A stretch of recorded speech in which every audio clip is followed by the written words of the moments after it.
Hello, my name is Pastor Kathy Kollar. I'm the pastor of Pleasant Valley Lutheran Church near Malabar Farm State Park and St. Paul Lutheran Church in Lucas, Ohio. Greetings. We are reading through the Bible with commentary. We are in the book of First Chronicles, and we have been slogging through 9 chapters, well, almost 9 chapters of names, and it's been painful. I don't know if my pronunciations are even close. I'm trying to do my best, and of course that's what we all do, isn't it, to try to do our best. But who knows how these names were pronounced 3,000 years ago. So we're up to chapter 8, and we will do 8 and 9. It's mostly tribe of Benjamin. And as we were saying in our last session, most of the names that are given are the people that were gone into exile to Babylon, and then some of the names that came back from Babylon. So the vast majority of the names are from Judah and Benjamin, the two tribes that were in the south, although Judah was a very large tribe and Benjamin a very, very small tribe. And then there's also some Levites, the priests, that kind of lived all over Israel, some in the north and some in the south. So some of the ones in the north probably got deported by the Assyrians, and the tribes to the north were pretty much gone.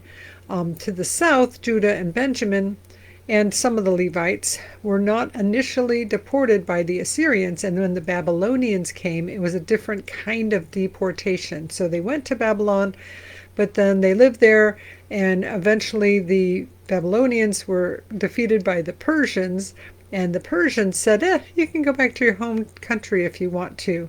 So a lot of people did, and this was written after that point because it talks about the first people to return, and that we'll hear some of those names today. Not everybody came back from Babylon. Some Jewish people there stayed there for literally millennia until when they formed the new country of Israel, and people were coming to Israel from all over the world. A bunch of Jewish people came from what used to be Babylon, which is now Iraq and Iran, and these Ashkenazi Jews that are very Eastern, that had been there literally since the exile of King Nebuchadnezzar. So many came back. Not all of them came back. And while they were in Babylon, there was a lot of scholarship, a lot of writing. Some of the writings that were written in the Bible were written during the Babylonian exile. This one apparently was written partly in exile and partly when they came back. And the point of all these names is to say this is how we're all connected and how we tie back into the nation of Israel. So, chapter 8. Benjamin became the father of Bela his firstborn, Ashbel the second, Arabah, Erhabah, Ahara the third, Noha the fourth, Rapha the fifth.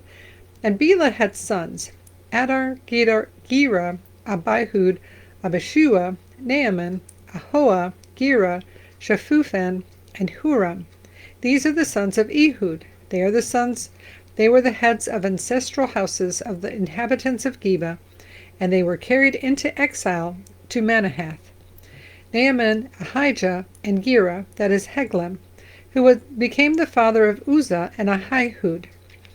And Sheharaim had sons in the country of Moab, after he had sent away his wives Hushim and Baarah. He had sons by his wife Hodesh, Jobab, Zibiah, Mesha, Malcolm, Jeuz, Shekiah, and Mirmah. These were his sons, heads of ancestral houses. He also had sons by Hushim, Abitub, and Elpaal.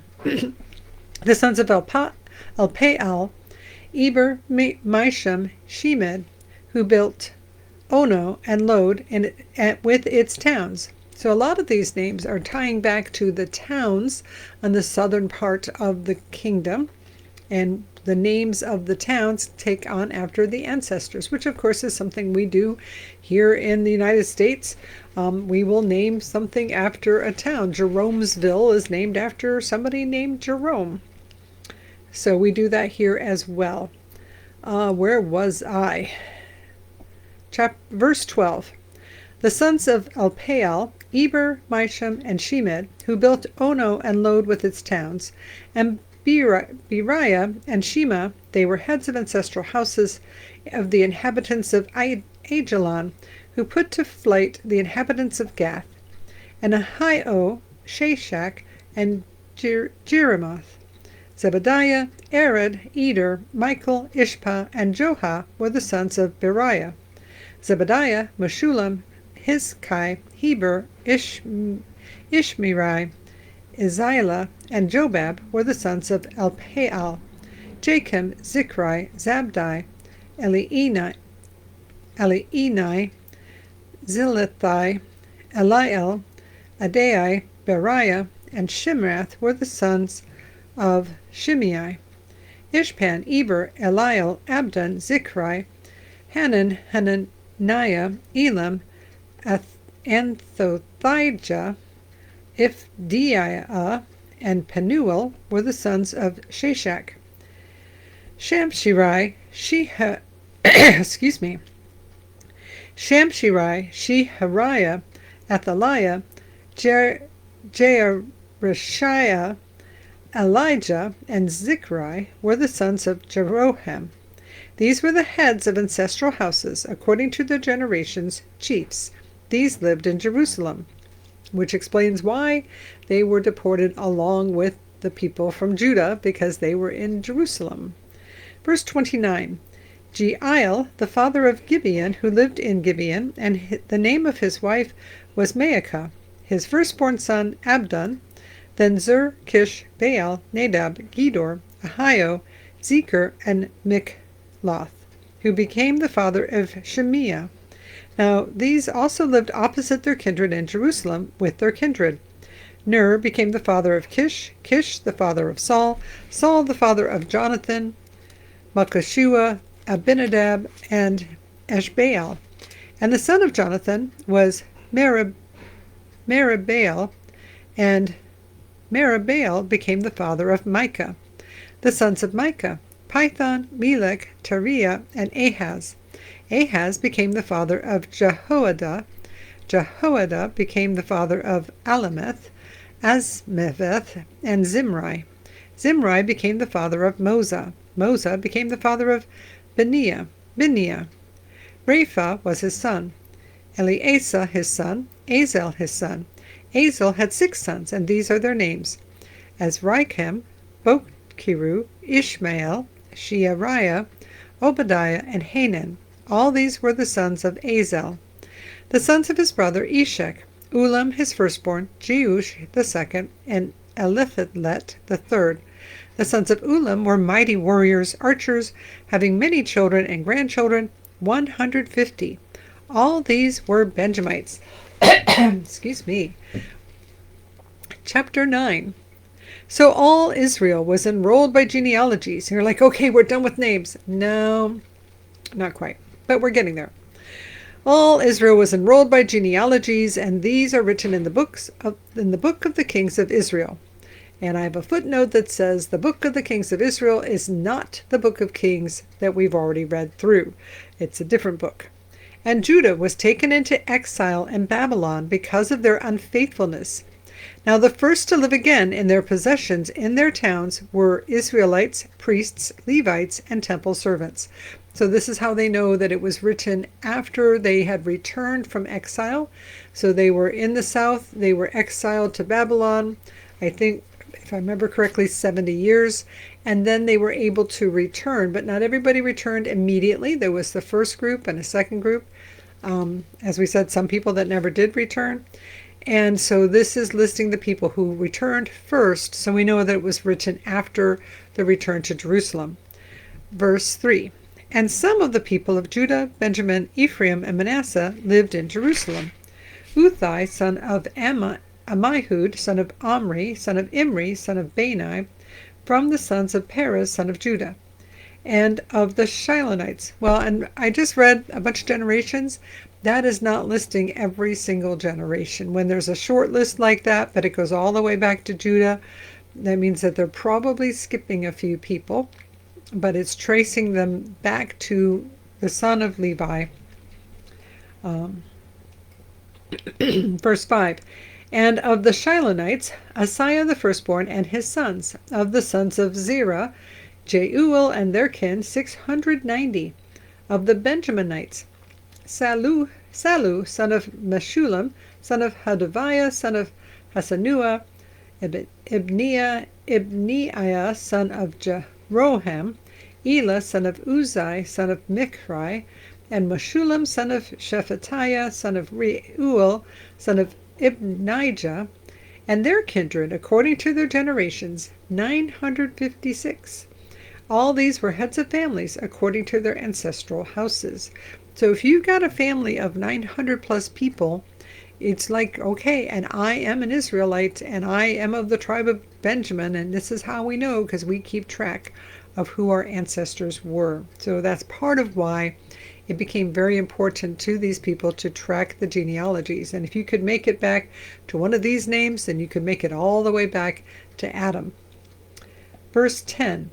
Of the priests, Jedaiah, Jehoiarib, Jachin, and Azariah, son of Hilkiah, son of Meshullam, son of Zadok, son of Meraioth, son of Ahitub, the chief officer of the house of God, and Adaiah, son of Jeroham, son of Pashur, son of Malchijah, and Maasai, son of Adiel, son of Jazerah, son of Meshullam, son of Meshillemith, son of Immer, besides their kindred, heads of their ancestral houses, 1,760 qualified for the work of the service of the house of God. So again, if you've got over 1,700 people, and they all trace their ancestry back through the tribes of Levi, then they want to keep track of that. Verse 14, of the Levites, Shemaiah, son of Hashub, son of Azikram, son of Hashabiah, of the sons of Merari, and Bakkar, Heresh, Galal, and Mattaniah, son of Micah, son of Zichri, son of Asaph, son of Obadiah, and Obadiah, son of Shemaiah, son of Galal, son of Jeduthun, and Berechiah, son of Asa, son of Elkanah, who lived in the villages of the Nephthathites. The gatekeepers were Shallum, Akub, Talmon, Alhiman, and their kindred. Shallum was the chief, stationed previously in the king's gate on the east side. These were the gatekeepers of the camp of the Levites. Shallum, son of Kori, son of Abiasaph, son of Korah, and his kindred of his ancestral house, the Korahites, were in charge of the work of the service, guardians of the thresholds of the tent, as their ancestors had been in charge of the camp of the Lord, guardians of the entrance. And Phinehas, son of Eleazar, was chief over them in former times. The Lord was with them. Zechariah, son of Meshelemiah, was gatekeeper at the entrance of the tent of meeting. All these who were chosen as gatekeepers at the thresholds were 212. They were enrolled by genealogies in their villages. David and the seer Samuel established them in their office of trust. So they and their descendants were in charge of the gates of the house of the Lord, that is, the house of the tent, as guards. The gatekeepers were on the four sides, east, west, north, and south, and their kindred who were in their villages were obliged to come in every 7 days in turn to be with them. For the four chief gatekeepers, who were Levites, were in charge of the chambers and the treasures of the house of God, and they would spend the night near the house of God, for on them lay the duty of watching, and they had charge of opening it every morning. So there was no temple at the time of David. It was built during the time of Solomon. And Samuel, of course, was already passed away by this point. But Moses had initially established the Levites, the Kohathites, the Merathites, the people that took care of the tent of meeting. And as they then became more settled and the tent of meeting was in one place, David and Samuel confirmed, you guys are running the show here. And once the temple was built, they moved from taking care of the tent to taking care of the temple. Verse 28, some of them had charge of the utensils of service, for they were required to count them when they were brought in and taken out. Others of them were appointed over the furniture and over all the holy utensils. also over the choice flour, the wine, the oil, the incense, and the spices. Others of the sons of the priests prepared the mixing of the spices. And Mattathiah, one of the Levites, the firstborn of Shallum the Korathite, was in charge of making the flat cakes. Also some of the children of the Kohathites had charge of the rows of bread to prepare them for each Sabbath. So they have all their very specific jobs for running the business of the temple.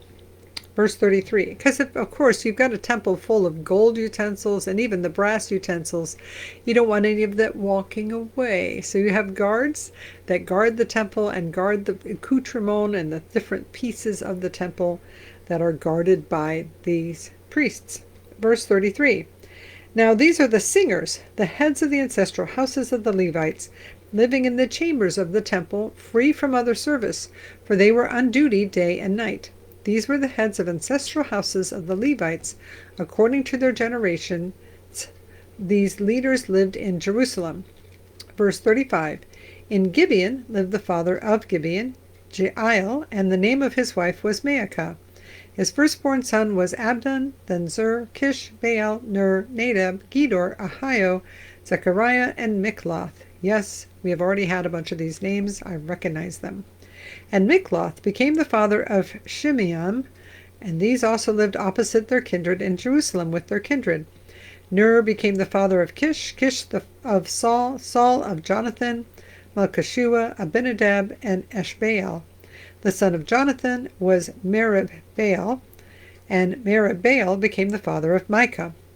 Now, if you've been paying attention, Merib-Baal is different in sound than Mephibosheth, but they are the same person, because sometimes words change, names change, the way that we pronounce them changes. So Mephibosheth, also known as Merib-Baal, and his kid was Micah. Verse 41, the sons of Micah, Pithon, Melech, Tariah, and Ahaz. And Ahaz became the father of Jarah, Jarah of Alameth, Asmaveth, and Zimri. And Zimri became the father of Moza. Moza became the father of Biniah, and Raphael was his son.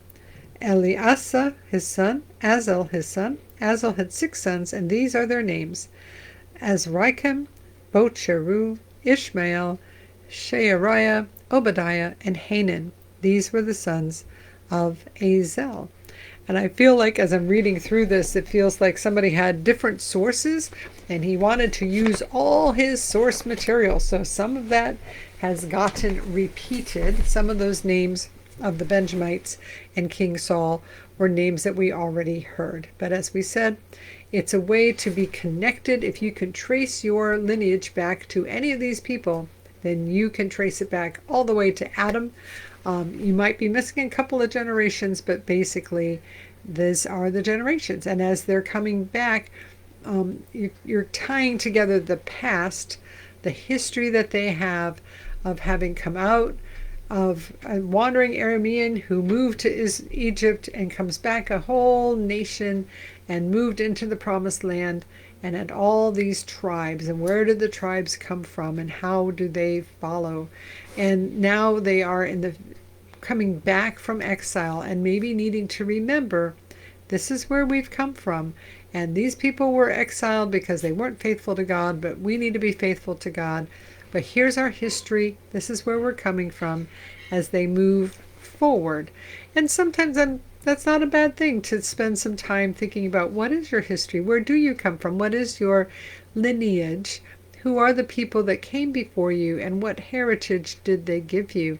And looking forward, what kind of heritage do you want to leave for future generations? Even if you never married, never have kids, there's still a legacy that we can each leave for the people that come after us, because none of us last forever. And so, what would you want to be remembered for? What legacy do you want to leave for the people who come after you, whether in your family or at work or your neighborhood, wherever it is? We all have an impact on the world around us. What kind of impact are you going to have? And I hope it's one for the Lord. And now may the Lord bless you and keep you. May the Lord make his face shine upon you and be gracious unto you.